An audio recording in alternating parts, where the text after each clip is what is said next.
दोस्तों, आज मैं आपको एक ऐसी घटना सुनाने जा रहा हूं जो सुनकर आपका खून खौल जाएगा। ये घटना है विश्वासघात की, धोखे की और एक परिवार की पूरी तरह से बर्बादी की। ये कोई काल्पनिक घटना नहीं, बल्कि उत्तर प्रदेश के सुल्तानपुर जिले के किंदीपुर गांव की सच्ची घटना है। 3 सितंबर 2025 की वो काली रात, जब एक मेहनती पति, 3 मासूम बच्चों का बाप महेश कुमार अपनी ही पत्नी पूजा और उसके प्रेमी डागर यादव के हाथों मारा गया। कैसे एक पत्नी ने अपने पति को शराब पिलाकर बेहोश किया, गला रेता और ईंट से उसकी छाती कुचल दी।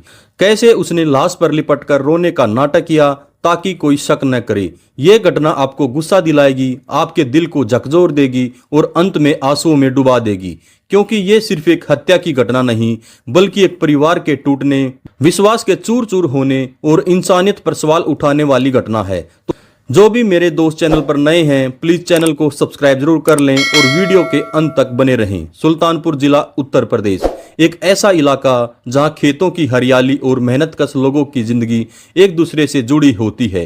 किंदीपुर गांव चंदा थाना अक्षेत्र से बसा एक छोटा सा गांव, जहां जिंदगी की रफ्तार धीमी है लेकिन संघर्ष की आग तेज। यहाँ के लोग सुबह सूरज उगने से पहले उठते हैं, खेतों में काम करते हैं और रात को थक कर घर लौटते हैं। यहीं रहता था महेश कुमार, 38 साल का एक मजदूर, जिसके लिए जिंदगी का मतलब था मेहनत, परिवार और अपने बच्चों का भविष्य। महेश का घर गांव के एक कोने में था, मिट्टी का बना छोटा सा घर, जिसमें एक कमरा, एक छोटी सी रसोई और बाहर एक आंगन। दीवारें कच्ची थी, छत पर टीन की चादर थी और घर के बाहर एक नीम का पेड़, जहां महेश शाम को बच्चों के साथ बैठकर हंसी मजाक करता था।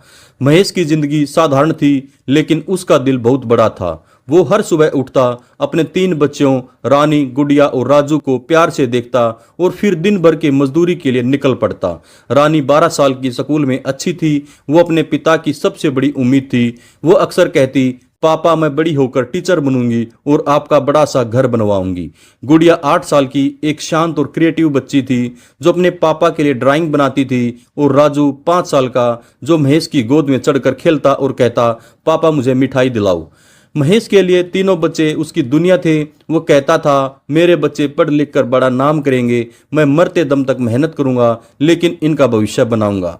महेश की पत्नी पूजा घर संभालती थी। बाहर से देखने में वो एक सामान्य गृहिणी थी, साड़ी लपेटे बच्चों को खाना खिलाती, पड़ोसियों से हंसी मजाक करती। गांव वाले उसे एक सीधी सादी औरत मानते थे, लेकिन पूजा का मन अब घर में नहीं लगता था। शादी को 14 साल हो चुके थे और वो महेश से ऊब चुकी थी। उसकी मेहनत और उसकी सीधी सादी जिंदगी से ऊब चुकी थी। उसका मन कहीं और भटक रहा था, डागर यादव की ओर, जो गांव का दुकानदार था। डागर, जिसे लोग जयप्रकाश या जयशंकर भी कहते थे, एक चालाक और बातूनी इंसान था। उसकी दुकान गांव के बीचों बीच थी, जहां लोग चाय, साबुन, बिस्किट और रोजमर्रा का सामान लेने आते थे। पूजा भी अक्सर वहां जाती थी। धीरे धीरे उनकी बातचीत बढ़ी। डागर की चिकनी चुपड़ी बातें पूजा को अच्छी लगने लगी। वो उसे सपने दिखाता, एक ऐसी जिंदगी की जहां मेहनत की जरूरत न हो, जहां सिर्फ मौज मस्ती हो। पूजा उस जाल में फंसती चली गई। ये रिश्ता धीरे धीरे अवैध रिश्ते में बदल गया। डागर और पूजा की मुलाकातें अब दुकान के पीछे वाले कमरे में होने लगी।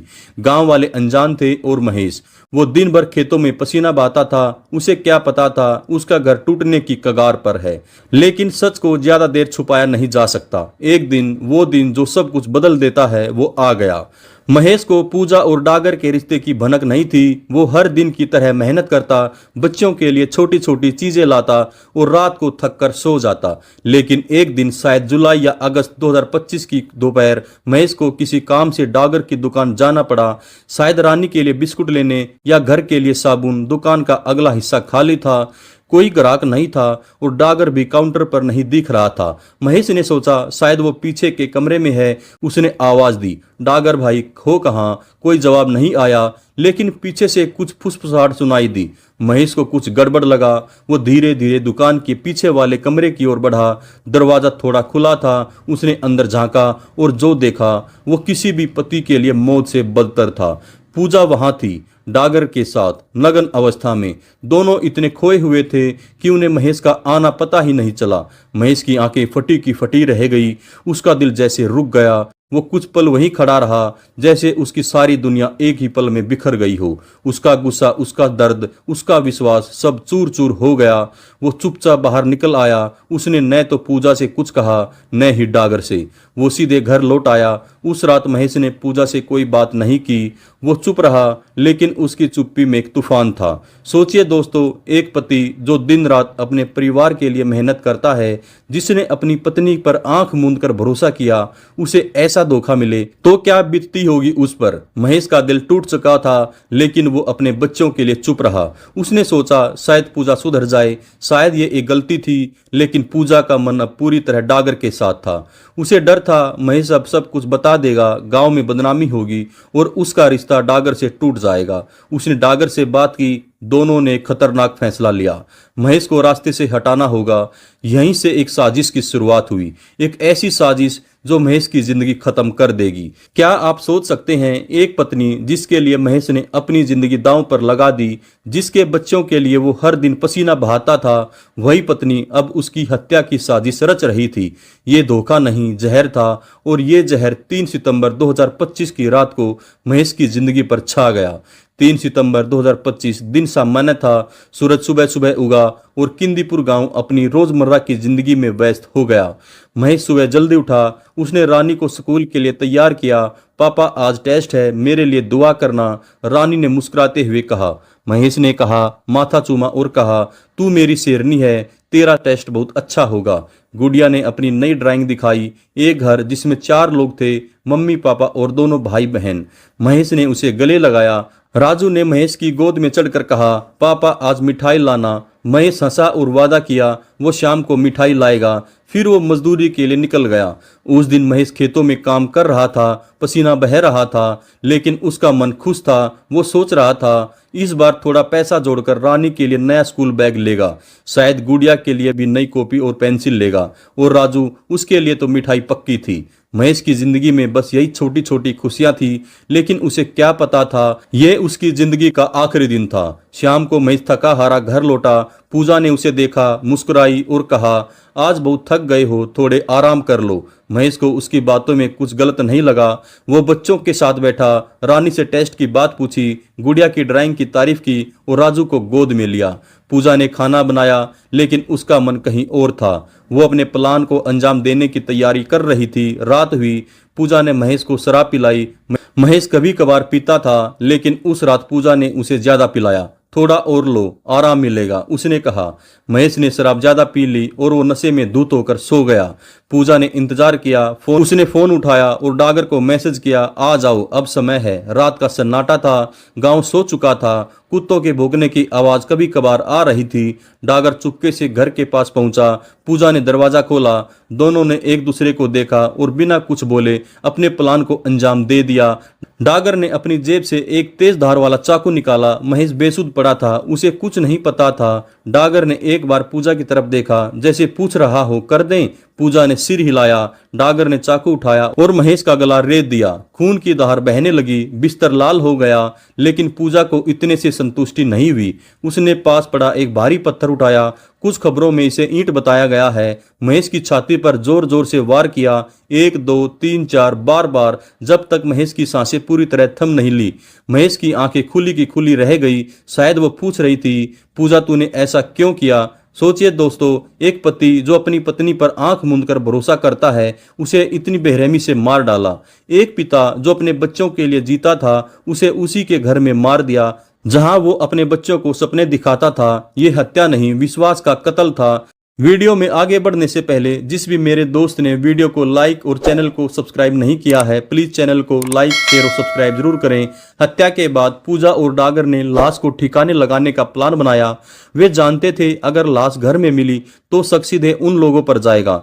दोनों ने मिलकर महेश की लाश को एक बोरे में डाला। रात के सन्नाटे में जब गांव सो रहा था, वे लाश को घर से 300 मीटर दूर एक बाग में ले गए।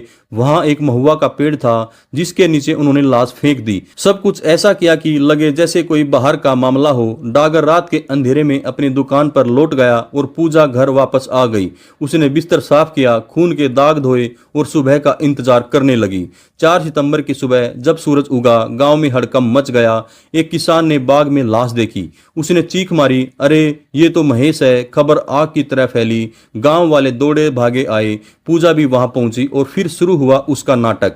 वो लाश पर लिपट गई, जोर जोर से रोने लगी, हे भगवान, मेरे पति को किसने मार दिया, मेरे बच्चों का क्या होगा। उसकी चीखें सुनकर गांव वालों की आंखें नम हो गई। पड़ोस की चाची शांति देवी ने पूजा को गले लगाया और कहा, रो मत, भगवान सब ठीक कर देगा। लेकिन पूजा का रोना सिर्फ एक नाटक था।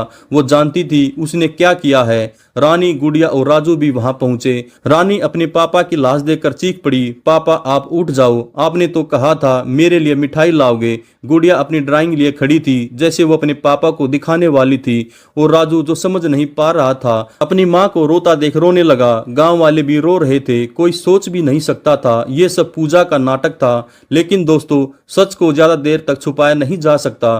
पूजा का नाटक कितना भी अच्छा था, लेकिन उसकी एक गलती ने उसे पकड़ लिया। चंदा थाने की पुलिस मौके पर पहुंची। पुलिस अधीक्षक अनुपम कुलकर्णी ने जांच की कमान संभाली। लाश को पोस्टमार्टम के लिए भेजा गया। शुरुआत में लगा कि शायद ये लूटपाट या पुरानी दुश्मनी का मामला होगा। गांव वालों ने यह भी कहा महेश का कोई दुश्मन नहीं था, लेकिन पोस्टमार्टम रिपोर्ट में सच्चाई खोल दी। गला रेता गया था और छाती पर कई गहरे घाव थे। पुलिस को शक हुआ कि यह काम किसी करीबी ने किया है। उन्होंने पूजा से पूछताछ शुरू की। पूजा ने रो रो कर अपनी कहानी सुनाई। उसने कहा, मैं तो रात को सो रही थी, मुझे नहीं पता मेरे पति कब बाहर गए। सुबह पता चला कि उनकी लाश बाग में मिली। लेकिन पुलिस को उसकी बातों में कुछ गड़बड़ लगा। पुलिस ने पूजा का फोन चेक किया। कॉल रिकॉर्ड्स में डागर के साथ देर तक बातचीत हुई थी। रात में मैसेज और लोकेशन शेयरिंग की डिटेल मिली। पुलिस ने डागर को हिरासत में लिया। पहले तो डागर ने इनकार किया। उसने कहा, मैं तो रात को अपनी दुकान पर था, मुझे कुछ नहीं पता। लेकिन जब पुलिस ने सर्विलांस फुटेज और मोबाइल लोकेशन दिखाई तो वो टूट गया।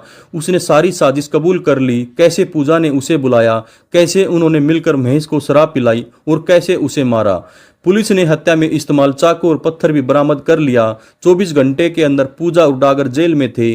गांव वाले स्तब्ध रह गए। जिस पूजा को लोग ढांढस बंधा रहे थे वही हत्यारी निकली। पुलिस अधीक्षक अनुपम कुलकर्णी ने प्रेस कॉन्फ्रेंस में कहा, यह एक सुनियोजित हत्या थी। पूजा और डागर ने मिलकर महेश को रास्ते से हटाने की साजिश रची, लेकिन टेक्नोलॉजी और हमारी जांच ने उन्हें बेनकाब कर दिया। गांव वालों को यकीन नहीं हो रहा था। शांति चाची, जो पूजा को ढांढस बंधा रही थी, ने कहा, हमने तो सोचा पूजा बेचारी है, लेकिन उसने ऐसा क्यों किया। दोस्तों, अब बात करते हैं उन 3 मासूम बच्चों की जिनका सब कुछ छिन गया। रानी, जो अपने पापा की सबसे बड़ी उम्मीद थी, अब स्कूल जाने की बात भूल चुकी थी। वो हर रात रोती थी, पापा आप कहाँ चले गए। उसकी आंखों में अब वो सपने नहीं थे जो महेश ने दिखाए थे। गुड़िया अपने पापा की बनाई ड्राइंग्स को सीने से लगाकर सोती थी। वो कहती थी, पापा आपने कहा था मेरी ड्राइंग बहुत अच्छी है, अब इसे कौन देखेगा। और राजू, जो अभी ठीक से बोलना भी नहीं सीखा था, हर दिन दरवाजे पर खड़ा होकर पूछता, मम्मी पापा कब आएंगे। लेकिन मम्मी तो अब जेल में थी। गांव वालों ने कुछ मदद की। शांति चाची ने बच्चों को अपने घर में खाना खिलाया। कुछ रिश्तेदार आए, लेकिन वो प्यार, जो सुरक्षा जो महेश देता था, वो कोई और नहीं दे सकता था। अब रानी स्कूल नहीं जाती थी। उसने अपनी किताबें एक कोने में रख दी। गुड़िया ने ड्राइंग बनाना छोड़ दिया और राजू, वो अब मिठाई की जिद नहीं करता था। पूजा की सजा उसे जेल में मिल रही है, लेकिन बच्चों की सजा वो तो जिंदगी भर की थी। सोचिए दोस्तों, एक माँ ने न सिर्फ अपने पति को मारा, बल्कि अपने बच्चों का भविष्य भी छीन लिया। क्या गलती थी उन बच्चों की, क्या गलती थी महेश की, जो दिन रात मेहनत करता था। यह घटना सिर्फ एक हत्या की नहीं, बल्कि एक परिवार की बर्बादी की है। दोस्तों, ये कहानी गुस्से से शुरू हुई थी, लेकिन इसका अंत दर्द में डूबा हुआ है। महेश की हत्या सिर्फ एक क्राइम नहीं थी, ये एक विश्वास का कत्ल था, एक परिवार का अंत था। पूजा और डागर को सजा मिल गई, लेकिन क्या सजा उन बच्चों का दर्द कम कर सकती है?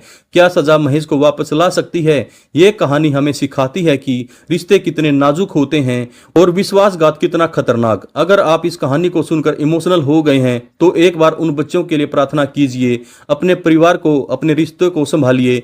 ये कहानी सच्ची है और इसका हर शब्द हकीकत से लिया गया है। अगर आपको ये कहानी छू गई हो तो चैनल को सब्सक्राइब कीजिए और कमेंट में बताइए आपको ये कहानी कैसी लगी। क्या आप चाहेंगे कि मैं ऐसी और सच्ची कहानियां लाऊं? तो मिलते हैं अगली बार। नमस्कार, धन्यवाद, जय हिंद, जय भारत।